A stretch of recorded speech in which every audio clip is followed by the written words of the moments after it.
Vous avez entendu parler de la patience de Job, un homme qui perd tout, sa fortune, ses 10 enfants, sa santé, et qui ne maudit jamais Dieu. Mais personne ne vous dit pourquoi ça lui arrive. Et la raison, c'est la phrase la plus troublante de toute la Bible. Tout a commencé par une conversation que Job n'a jamais eu le droit d'entendre. Parce qu'au tout début du livre, il y a une scène, au ciel, que Job ne voit jamais. L'accusateur, en hébreu Hasatan, le procureur, se présente devant Dieu. Et c'est Dieu lui-même qui lance le nom de Job. As-tu remarqué mon serviteur Job ? Il n'y a personne comme lui sur la terre, un homme intègre, droit. Et l'accusateur répond : Évidemment qu'il t'aime, regarde comme tu l'as béni. Étends ta main, retire-lui tout, et tu verras, il te maudira en face. Et Dieu autorise le test. Tout ce que Job possède disparut.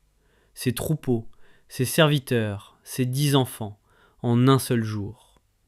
Puis sa santé. Maintenant, mesurez ce que ça veut dire. Job passe 40 chapitres à hurler une seule question vers le ciel. Pourquoi ? Qu'est-ce que j'ai fait ? C'est quoi mon péché ? Et vous, le lecteur, vous connaissez la vérité qui brise le cœur. Rien. Il n'a rien fait. Ça n'a jamais été une punition. La réponse à son pourquoi, c'était une conversation dans une pièce où il ne pouvait pas entrer. Et quand Dieu finit par lui répondre, des chapitres plus loin, il ne mentionne jamais le pari. Il n'explique rien. Il dit juste : Où étais-tu quand je posais les fondations de la terre ? Peux-tu attacher les étoiles ? Et Job se tait.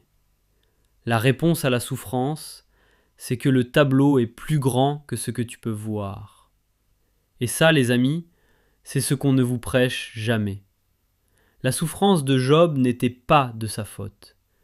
Parfois le juste souffre, et ce n'est pas une punition pour son péché.